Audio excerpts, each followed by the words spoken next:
Hello, hi guys, welcome to Vinayak believers classes. Okay so students, आज मैं लेकर आई हूँ एर्गोनॉमिक्स टॉपिक, जो कि बच्चों की डिमांड थी कि करवाया जाए अच्छे से डिटेल में, तो मैं वही लेकर आई हूँ। एंड आई होप आप लोगों को लास्ट के वीडियोज अच्छे लग रहे होंगे। ज़रूर देखिएगा, सबके लिए बहुत इंपॉर्टेंट है, होम साइंस के सभी स्टूडेंट्स के लिए इम्पोर्टेंट है वो टॉपिक्स। और जो भी टॉपिक मैं अभी करवा रही हूँ उनके मैं पीडीएफ भी टेलीग्राम पर डाल देती हूँ। सो जिसको भी ये नोट्स चाहिए हो टेलीग्राम ज्वाइन कर सकते हैं, वहाँ से आपको ये पीडीएफ मिल जाएंगे। सो आज हम बात करेंगे एर्गोनॉमिक्स की, ठीक है, कि एर्गोनॉमिक्स क्या होता है, इसके बारे में हम बात करेंगे। सो विदाउट वेस्टिंग टाइम चलिए स्टार्ट करते हैं हमारा आज का टॉपिक। एंड वीडियो अच्छा लगे सो लाइक शेयर सब्सक्राइब करना नहीं भूलिएगा। और आप सबको एग्ज़ाम डेट पता चल ही गई होगी कि 17 से जो नेट के एग्ज़ाम्स हैं वो स्टार्ट हो रहे हैं, 26 तक चलेंगे। सो शेड्यूल में पता चल जाएगा कि होम साइंस का एग्ज़ाम कब है। सो आप अपनी तैयारी जो है उसको कंटिन्यू रखिए, आपके लिए पेपर में बहुत काम आएंगे सभी वीडियोज़, और वीडियोज़ ज़रूर देखिएगा। ओके चलिए स्टार्ट करते हैं आज का टॉपिक एर्गोनॉमिक्स। जो भी कोई प्रॉब्लम हो, कुछ भी हो, क्यूरी हो, आप कमेंट सेक्शन में मुझे बता सकते हैं। आपको क्यूरी दूर करने की पूरी कोशिश की जाएगी। चलिए देखिए, एर्गोनॉमिक्स हिंदी में क्या है, श्रम दक्षता शास्त्र बोला जाता है इसको, ठीक है, श्रम दक्षता शास्त्र बोला जाता है एर्गोनॉमिक्स। ये आपका यहाँ आर नहीं आएगा, एर्गोनॉमिक्स ये इसकी राइट स्पेलिंग है। इंग्लिश और हिंदी दोनों में मैंने लिखा है, जिसको जैसा भी कन्वीनियंस लगता है वो उस अकॉर्डिंग उसको पढ़ सकते हैं, याद कर सकते हैं। ओके चलिए, अब इसका क्या बेसिकली मतलब है, श्रम दक्षता शास्त्र क्या चीज़ है। अभी ये देखिए, लॉन्ग टाइम तक, जब लंबे समय तक एक ही जगह पर, एक ही प्लेस पर बैठे रहकर जब कार्य करते हैं, तो उनसे होने वाली जो फिजिकल प्रॉब्लम्स होती हैं, मेंटल प्रॉब्लम्स होती हैं, जो भी प्रॉब्लम्स होती हैं, ऑर्गेनाइजेशनल प्रॉब्लम्स जो होती हैं, उनका स्टडी करना, ठीक है, उनका स्टडी करना श्रम दक्षता शास्त्र कहलाता है। आपने देखा होगा कि अलग अलग इंस्टीट्यूट्स पर, अलग अलग जगह पर लोग जो हैं, जो कर्मचारी हैं वो काम करते हैं, ठीक है। अगर वहाँ का वातावरण सही नहीं है, ठीक है, अगर वहाँ का जो अरेंजमेंट है, जो डिज़ाइनिंग है, इंटीरियर डिज़ाइनिंग है, लाइक आपके चेयर्स हैं जहाँ पर बैठकर उनको एम्प्लॉयज़ को 8 घंटे 6 घंटे 12 आवर्स या जैसी भी उनकी शिफ्ट होती है काम करना है ना, तो अगर वो सही नहीं है तो उनको इन फ्यूचर लॉन्ग टाइम तक कॉन्टिन्यूसली उसी पोस्चर में रहकर कार्य करना है, उसी जगह पर रहकर कार्य करना है। उन्हीं डिजाइनिंग जो चीजें हैं वहां पर, जैसे कि आपके चेयर हो गया, टेबल हो गया, जो अनकंफर्टेबल कर रही हैं उनको, बट उनको फिर भी वहां पर काम करना है, तो वो इन फ्यूचर क्या करती हैं, वो फिजिकल प्रॉब्लम्स क्रिएट कर देती हैं। जो एनवायरनमेंट होता है वहां का, वो मेंटली प्रॉब्लम्स क्रिएट कर देता है। तो ये बेसिकली इन सब चीजों का स्टडी करना, आई होप स्टूडेंट आप लोगों को समझ में आ रहा होगा व्हाट आई एम सेइंग, कि उन सब चीजों का स्टडी करना श्रम दक्षता शास्त्र कहलाता है। पेपर में क्वेश्चन जरूर पूछा जाता है और पेपर में क्वेश्चन आता भी है इससे रिलेटेड। ओके, समटाइम्स आउटलाइन आ जाती है कि श्रम दक्षता शास्त्र में किसका अध्ययन किया जाता है, समटाइम्स इसकी और भी चीज़ें हैं, जो ऑब्जेक्टिव्स पूछ लिए जाते हैं, प्रिवेंशन पूछ लिया जाता है, कुछ भी पूछा जा सकता है। तो ये टॉपिक इंपॉर्टेंट है, ठीक है। चलिए नेक्स्ट बात करते हैं इसके अंदर। आई होप आप लोगों को समझ में आ गया बेसिकली इस वर्ड का मीनिंग क्या है। जिसको इस वर्ड का मीनिंग समझ में आ जाएगा कोई प्रॉब्लम नहीं आएगी, क्योंकि बच्चों को बेसिकली इस वर्ड का मीनिंग ही समझ में नहीं आता कि ये क्या चल क्या रहा है। ओके चलिए, अब ये बना किससे है, बना है ग्रीक शब्द है, ठीक है, ग्रीक शब्द है जो कि एर्गोनॉम्स, एर्गो और नॉम्स से मिलकर एर्गोनॉमिक्स बना है। एर्गो का मतलब होता है वर्क, ठीक है, और नॉम्स का मतलब होता है नेचुरल लॉज, ठीक है। नॉर्म्स का मतलब क्या होता है, नेचुरल लॉज। तो ग्रीक शब्द जो है वो आपके नॉमोस से मिलकर बना है आपके ergonomics. Ergo means work, nomos means आपके नेचुरल लॉज, ठीक है। अब देखिए, अब इसकी जरूरत क्या है, क्यों है, चलते हैं देखते हैं। देखिए अर्थ क्या है, श्रम दक्षता शास्त्र में लोगों का मान लीजिए, कर्मचारियों का मान लीजिए, है ना, व्यक्तियों का मान लीजिए, काम करने के स्थान का अध्ययन करना, जो वहां पर लोग काम करें उन लोगों का, और जिस जगह पर काम कर रहे हैं वहां का वातावरण कैसा है, ठीक है, उसका अध्ययन करना, उसका स्टडी करना, है ना, वो जो है एर्गोनॉमिक्स कहलाता है, एर्गोनॉमिक्स कहलाता है। ठीक है, जैसे और एर्गोनॉमिक्स का स्टडी की जरूरत क्यों है? क्योंकि कर्मचारियों के स्वास्थ्य को नुकसान जो है पहुंचाए बिना उनकी कार्यक्षमता को बढ़ाया जा सके और कार्यस्थल और उससे संबंधित जो भी आपके उपकरण जो भी हैं उनको जो अभिकल्प का विज्ञान करना, उनके अभिकल्प का विज्ञान जो है वो होता है आपके एर्गोनॉमिक्स, इसीलिए इसका स्टडी किया जाता है। ठीक है, अगर कहीं पर काम करने वाले लोगों को अच्छा वातावरण नहीं मिलेगा, अगर वो फिजिकली अनकंफर्टेबल रह रहे हैं वहां पर, या फिर उनको फिजिकली कोई प्रॉब्लम्स आ रही हैं, तो उन व्यक्तियों की कार्यक्षमता को हम नहीं बढ़ा सकते, है ना, उन व्यक्तियों की कार्यक्षमता को नहीं बढ़ाया जा सकता, उनके स्किल को नहीं बढ़ाया जा सकता, क्योंकि उनको प्रॉब्लम्स क्रिएट हो रही हैं। ठीक है, तो वो काम जो है जिस भी संस्था के लिए काम करें वो अच्छे से नहीं कर पाएंगे। और अगर मैं इसको इंग्लिश में बात करूं तो इंग्लिश में आप सिंपल वर्ड्स में क्या कह सकते हैं? It is study of people in their working environment, people का स्टडी और वहां के जो जहां पर वो लोग काम करें वर्किंग एनवायरनमेंट का स्टडी करना। ओके, ये है श्रम दक्षता शास्त्र। ओके, आई होप स्टूडेंट आप लोगों को ये समझ में आ गया होगा कि इसका मीनिंग क्या है। चलिए नेक्स्ट देखते हैं इसमें क्या आता है। देखिए अब इसके ऑब्जेक्टिव देखते हैं हम। ऑब्जेक्टिव में आपके 3 चीजें आती हैं। फर्स्ट देखते हैं, फर्स्ट क्या है? कार्यस्थल को स्वस्थ और सुरक्षा बढ़ाना, स्वस्थ रखना और सुरक्षा बढ़ाना, means enhance work place healthy and safety. अब इसका देखिए क्या मतलब है कि जहां पर भी काम कर रहे हैं, चाहे वो कोई इंस्टीट्यूट है, चाहे वो कोई ऑफिस है, कहीं पर भी काम कर रहे हैं, तो उस कार्यस्थल को स्वस्थ रखना। स्वस्थ रखना मीन्स कि वहां पर किसी भी तरह की काम करने वाले व्यक्तियों को कोई भी फिजिकल प्रॉब्लम ना हो, किसी तरह की इंजरी का सामना नहीं करना पड़े, उनकी सुरक्षा का ध्यान रखना। ऐसा नहीं है कि मान लीजिए किसी कंप्यूटर सेंटर पर एम्प्लॉयज काम कर रहे हैं, वहां पर जगह जगह आपके वायर्स बिखरी हुई हैं, वहां पर जगह जगह कहीं ना कहीं लोहे का कुछ इस तरह की सेटिंग की हुई है कि चलते फिरते आने जाने में उनको दिक्कत हो रही है, या वो टकरा रहे हैं, या वो गिर सकते हैं, उनको कोई फिजिकल इंजरी हो सकती है।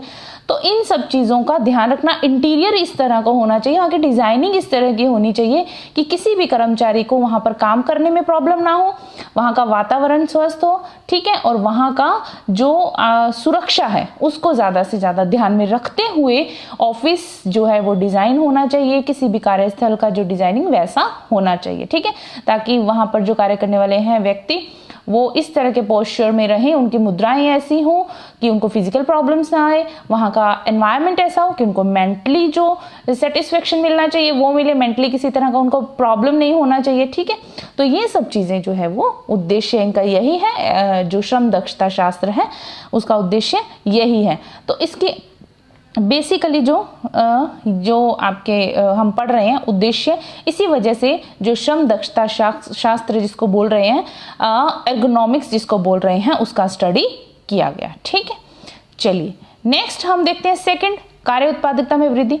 एर्गोनॉमिक्स से क्या होता है कि इनहैंस परफॉर्मेंस प्रोडक्टिविटी, कार्य की उत्पादकता में वृद्धि की जाती है। जो एम्प्लॉयज हैं उनके परफॉर्मेंस में उनके परफॉर्मेंस को इंक्रीज किया जा सकता है, इनहैंस किया जा सकता है, बढ़ाया जा सकता है, क्योंकि उनको सुरक्षित वातावरण मिलेगा, कार्यस्थल ऐसा स्वस्थ वातावरण मिलेगा, ठीक है, ऑफिस हो, चाहे वो कोई भी संस्था पर काम कर रहे हैं, चाहे वो किसी भी जगह पर जॉब कर रहे हैं, सर्विस कर रहे हैं, है ना।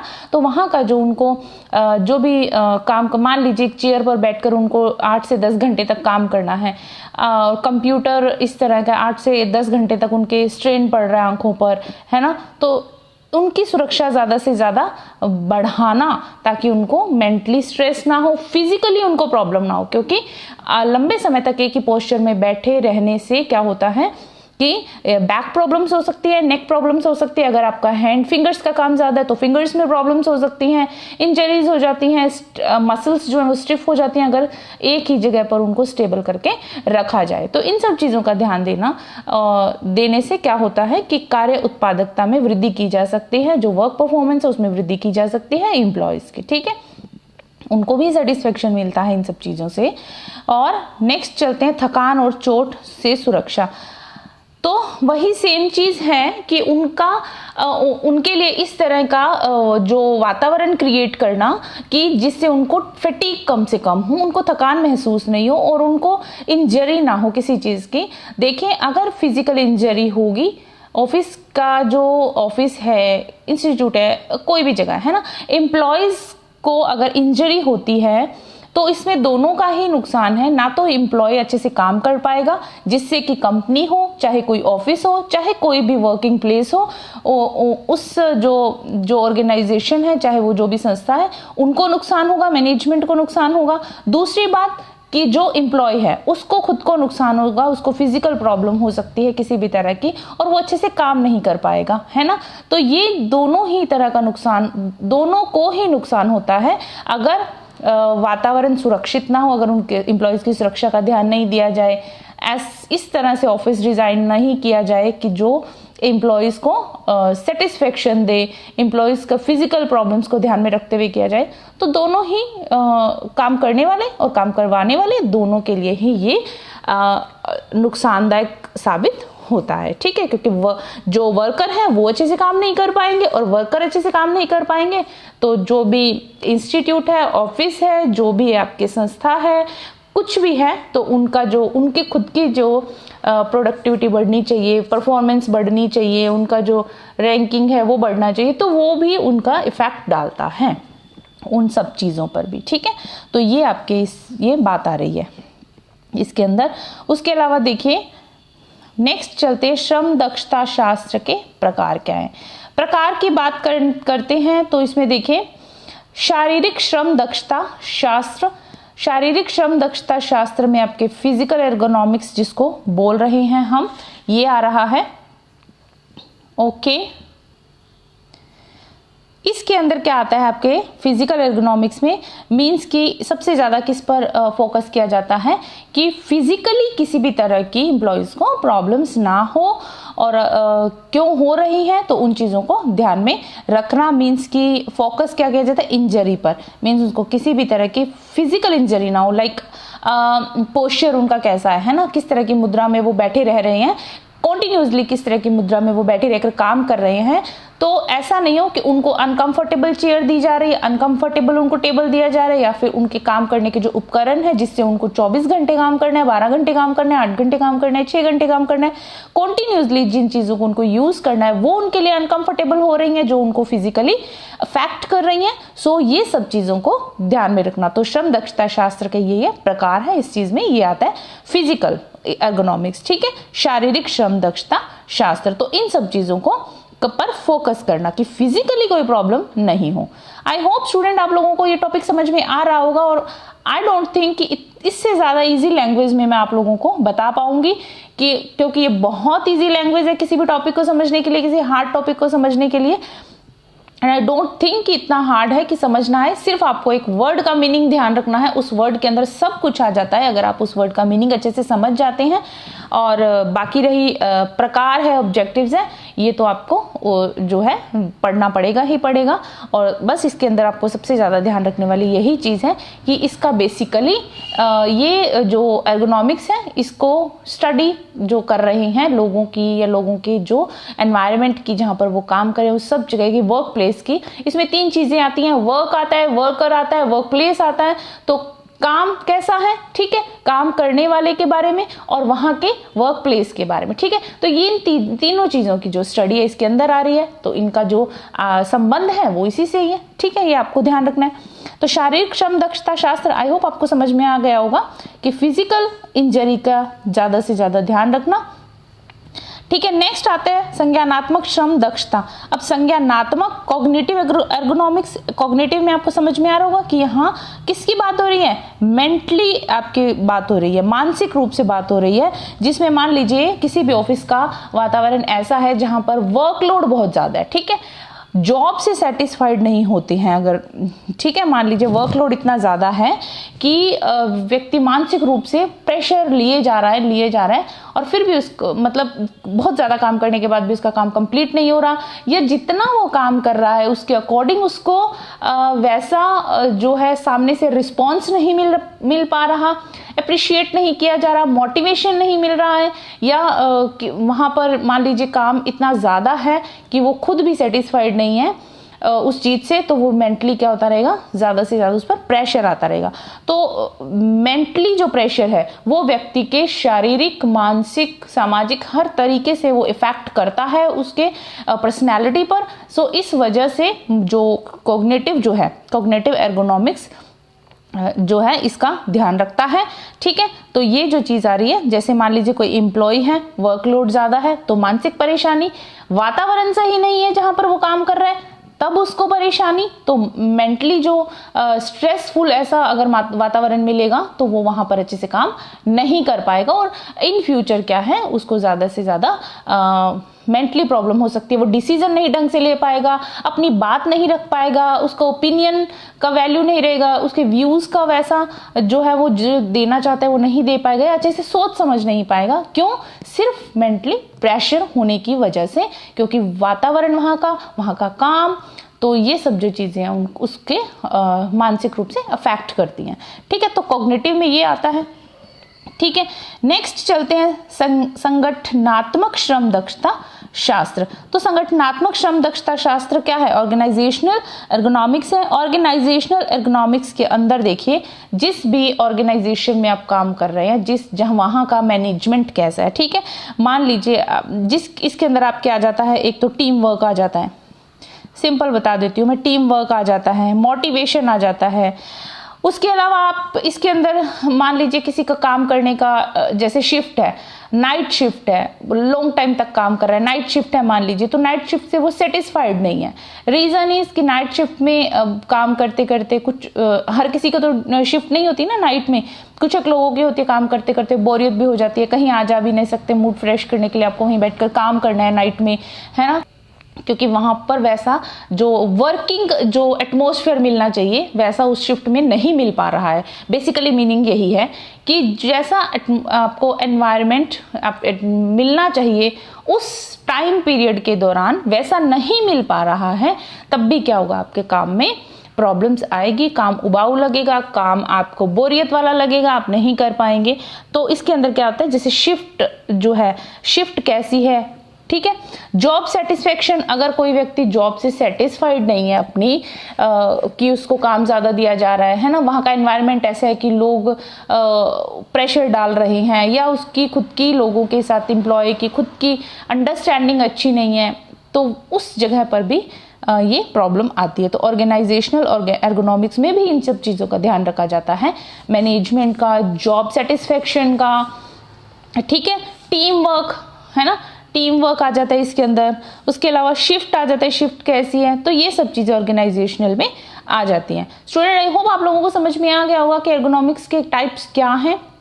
तीन टाइप्स बताए हैं, फिजिकल, ठीक है, कॉग्निटिव एंड ऑर्गेनाइजेशनल। आपको इनको ध्यान रखना है कि इसके अंदर क्या आता है। तो ज्यादा आप 1 से 2 बार वीडियो देखेंगे, आपको अच्छे से समझ में आ जाएगा। और इससे ज्यादा इजी लैंग्वेज से मैं नहीं बता पाऊंगी, क्योंकि इससे ज्यादा इजी लैंग्वेज इस टॉपिक को समझाने के लिए कोई नहीं हो सकती है। तो आई होप आप लोगों को समझ में आ ही जाएगा जो मैं समझाना चाह रही हूँ, ठीक है। चलिए, नेक्स्ट आता है इसके अंदर श्रम दक्षता शास्त्र के प्रभाव। अभी प्रभाव का क्या मतलब है, देखिए प्रभाव क्या है, CTD, ठीक है, और दूसरा आता है स्ट्रेन्स या स्प्रेन्स, ठीक है, ये बोला जाता है इसको। अब देखिए, ये कम्युलेटिव ट्रॉमा डिसऑर्डर है, जिसको आप हिंदी में क्या बोल सकते हैं, संचयी आघात विकार। मैंने हिंदी सिर्फ इसलिए लिखी है, जो लोगों को इंग्लिश याद करने में प्रॉब्लम होती है वो हिंदी में याद करते हैं, बट मेरी जो पर्सनल राय है वो यही है कि इंग्लिश में याद करेंगे तो ज्यादा इजी रहेगा, क्योंकि हिंदी में किसी भी तरह का वर्ड लिखा हुआ आ सकता है तो समझना थोड़ा मुश्किल हो जाता है।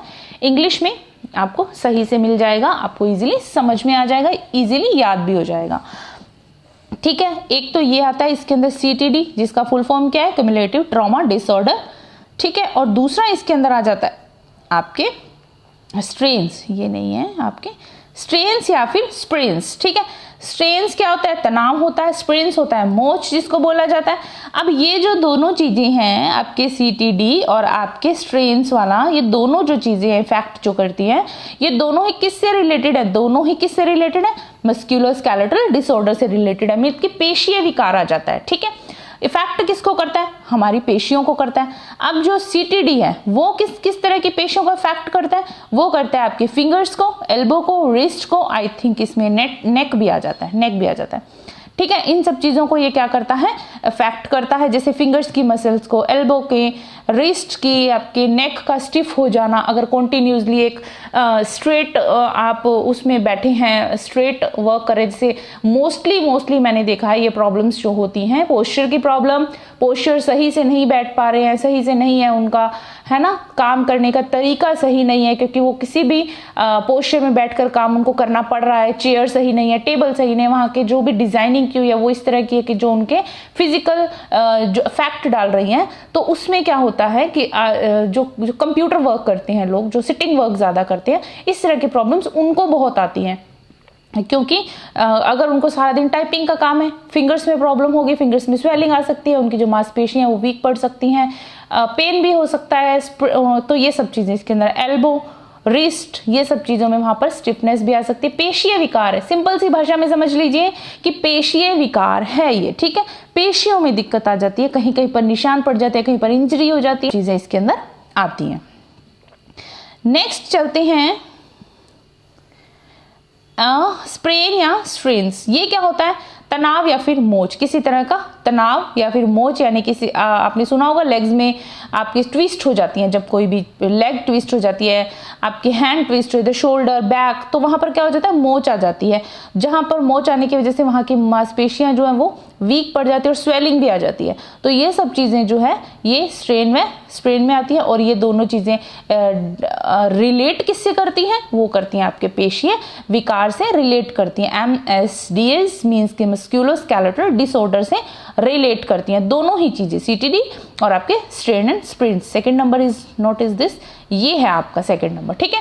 तनाव या मोच, किसी भी तरह का तनाव, खिंचाव, है ना, पुलनेस, किसी भी आपके मसल्स में पुलनेस आ रही है। मान लीजिए कोई ऐसा जो आपके ये लोग जो हार्ड वर्क करते हैं, मजदूर लोग जिनको बोले लेबर वर्क करते हैं, जहां पर उनको बहुत ज्यादा सामान उठाना पड़ता है, एक से दूसरी जगह पर बहुत ज्यादा लगेज उठाकर ले जाना पड़ता है, तो उनके शोल्डर्स में भी प्रॉब्लम आती है। कुछ लोग शोल्डर्स और बैक पर ना उठाकर सर पर सामान रखकर लेकर जाते हैं, कुछ लेबर्स सिर्फ इसीलिए कि बैक में उनके कईयों के प्रॉब्लम होती हैं या फिर शोल्डर में प्रॉब्लम होती है, तो इस तरह से वो जो लगेज उठाते हैं, है ना, तो वो क्या करते हैं, जो भारी चीजें होती हैं, कुछ लोग उनको कंधों पर उठा लेते हैं, कुछ लोग उनको बैक पर उठाते हैं, कुछ सर पर भी उठाते हैं। तो इस तरह से कॉन्टिन्यूसली जब इस तरह के काम होते हैं तो फिजिकल प्रॉब्लम्स आना स्वाभाविक बात है। तो इन फिजिकल प्रॉब्लम्स को कम से कम हो लोगों में, कम से कम इसको जो है प्रॉब्लम्स का सामना करना पड़े कर्मचारियों को, वर्कर्स को, जो भी वर्कर्स हैं उनको, तो इस चीज के लिए इसका स्टडी किया गया और इस पर ध्यान दिया गया ताकि फिजिकल प्रॉब्लम ना हो और कम से कम जो है वो जो भी हैं वर्कर्स हैं उनको काम करने में सेटिस्फेक्शन मिले। क्योंकि फिजिकल किसी भी काम को करने के लिए फिजिकली मेंटली हेल्दी होना बहुत जरूरी है। अगर फिजिकली मेंटली हेल्दी नहीं है तो क्या होगा, आप उस जगह पर काम भी अच्छे से नहीं कर पाएंगे, आपके काम की जो परफॉर्मेंस है वो भी नहीं बढ़ेगी, प्रोडक्टिविटी नहीं बढ़ेगी, है ना, तो आपका स्किल भी नहीं बढ़ेगा। तो ये सब चीजें आ जाती है इसके अंदर, ठीक है। आई होप आप लोगों को समझ में आ गया होगा कि मैं क्या कहना चाहती हूँ। अब आप इसके प्रिवेंशन में अगर आप देखें तो प्रिवेंट कैसे कर सकते हैं, जब भी आप कहीं काम कर रहे हैं, कोई भी वर्कर है कहीं काम कर रहा है, तो उसको क्या करना है, अपने पीठ और कंधे को सीधा रखना है, ठीक है। पीठ में कंधे की सीधा बनाए रखना, पीठ व कंधे को सीधा बनाए रखना मीन्स कि जब भी आप किसी चेयर पर बैठे हैं, है ना, या आप खड़े हैं, आपका पोस्चर कैसा होना चाहिए, एकदम स्ट्रेट पोस्चर होना चाहिए और कॉन्टिन्यूसली उसी पोस्चर में नहीं रहना चाहिए। अगर आप किसी भी पोस्चर में कॉन्टिन्यूसली बैठेंगे या खड़े होंगे या किसी भी पोस्चर में आप कॉन्टिन्यूसली रहेंगे तो आपके प्रॉब्लम हो सकती है। चेंजेस लेते रहना चाहिए और कंफर्टेबल जो पोस्चर होता है उसको अपनाकर काम करना चाहिए, है ना। कंफर्टेबल पोस्चर जिसमें कि आपको आपके जो मसल्स हैं उन पर ज़्यादा स्ट्रेन नहीं पड़े, ज़्यादा प्रॉब्लम्स नहीं हो। तो इस तरह से स्थिति को बनाए रखना। कंधे की स्थिति, पीठ की स्थिति, आपने देखा होगा मोस्टली कुछ लोग जो झुक कर बैठते हैं, कॉन्टिन्यूसली झुक कर बैठने की वजह से उनका जो पोस्चर है वो वैसा ही हो जाता है, परमानेंटली वैसा हो जाता है। उनके बैक में प्रॉब्लम्स आ जाती हैं, उनके जो है शोल्डर्स में प्रॉब्लम्स आ जाती हैं। तो ये सब चीज़ों का ध्यान रखना, सीधी स्थिति बनाए रखना, पोस्चर को कंफर्टेबल जो पोस्चर होता है उसमें रहना ताकि आपके पेशीय विकार ना हो, ठीक है, फिजिकल प्रॉब्लम्स ना हो। लंबे समय तक स्थिर स्थिति से बचना, वही सेम चीज, लंबे टाइम तक आपको किसी भी स्टेबल पोस्चर में नहीं रहना है। अगर आप 8 घंटे काम कर रहे हैं किसी ऑफिस में, किसी भी जगह पर, तो आपको कॉन्टिन्यूसली उसी पोस्चर में रहकर काम नहीं करना है, वरना वहां जो है वहां की जो मसल्स हैं वो स्टिफ हो जाती हैं। स्लोली आपको वहां आपके मसल्स जो वीक हो जाएंगे और प्रॉब्लम्स क्रिएट हो जाएंगे, ठीक है। आई होप आपको समझ में आ रहा होगा। वीडियो अच्छा लगे तो लाइक शेयर सब्सक्राइब करना नहीं भूलिएगा स्टूडेंट। सो चलिए देखते हैं आगे क्या कहते हैं। आगे कार्यस्थल उपयुक्त होना, जिस जगह पर आप काम कर रहे हैं वहां का जो कार्यस्थल है, ठीक है, वो क्या होना चाहिए, उपयुक्त होना चाहिए, ठीक है। वहां का वातावरण बोल सकते हैं, वातावरण जो एनवायरनमेंट जो है आपको ऐसा मिलना चाहिए, उपयुक्त होना चाहिए, जो कि आपको फिजिकली मेंटली फिट रखे। सिंपल सी भाषा में समझ लीजिए कि वर्कर्स को, एम्प्लॉयज को इस जगह पर काम, जिस जगह पर भी वो काम कर रहे हैं वहां का जो एनवायरनमेंट है वो फिजिकल और मेंटली उनको फिट रखने वाला, हेल्दी रखने वाला होना चाहिए, है ना। वहां का एनवायरनमेंट हेल्दी होना चाहिए, ठीक है, ताकि मेंटली और फिजिकली प्रॉब्लम्स ना हो, ठीक है। ऑर्गेनाइजेशनल होना चाहिए। तो एर्गोनॉमिक्स के पीछे का ऑब्जेक्टिव यही है, ठीक है। व्यायाम, पोषण, विश्राम, तो हर व्यक्ति को अपनी जो हेल्थ है बेसिकली उसका ध्यान खुद रखना पड़ता है। सिंपल भाषा तो यही है कि खुद रखना पड़ता है, जिसमें आपको अगर लग रहा है कहीं आपको किसी भी तरह की फिजिकल प्रॉब्लम हो रही है, चाहे वो आपके नेक में हो रही है, बैक में हो रही है, शोल्डर्स में हो रही है, फिंगर्स में हो रही है, लेग्स में हो रही है, तो आपको उस चीज को ध्यान में रखते हुए एक्सरसाइज करते रहना चाहिए। और nutrition is very important for good health. And विश्राम मीन्स कि आप काम कर रहे हैं तो जितना आप काम करें आपको उतना आराम भी करना चाहिए, जो कि हेल्थ के लिए बहुत जरूरी है। फिजिकल प्रॉब्लम्स को से बचना है तो ये सब चीजों को फॉलो करना पड़ता है। तो इन सब चीजों को अगर आप फॉलो करते हैं, कोई भी वर्कर फॉलो करता है, कोई भी एम्प्लॉय फॉलो करता है, तो वो क्या रहता है, आप जो फिजिकल मेंटली जो भी प्रॉब्लम्स है उनसे बच सकते हैं। तो हर चीज को ध्यान में रखते हुए ये करना है। पोस्चर सही होना चाहिए, सबसे ज्यादा पोस्चर की बात आती है।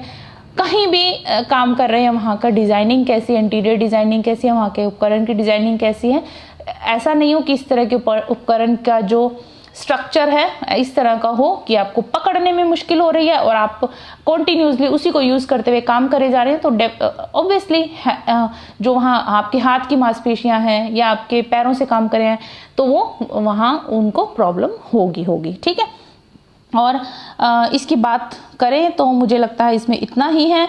आई होप आप लोगों को समझ में आ गया होगा। वीडियो अच्छा लगे तो लाइक शेयर सब्सक्राइब करना नहीं भूलिएगा।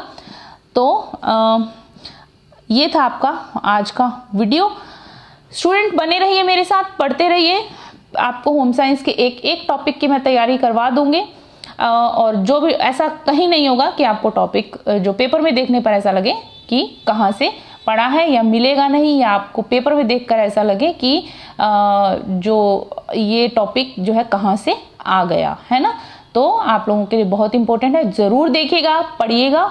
एंड मुझे पूरी उम्मीद है कि आप लोगों को ये टॉपिक जो है एक बार में ही देखने पर बहुत अच्छे से समझ में आ जाएगा, आप कभी नहीं भूलेंगे, ठीक है।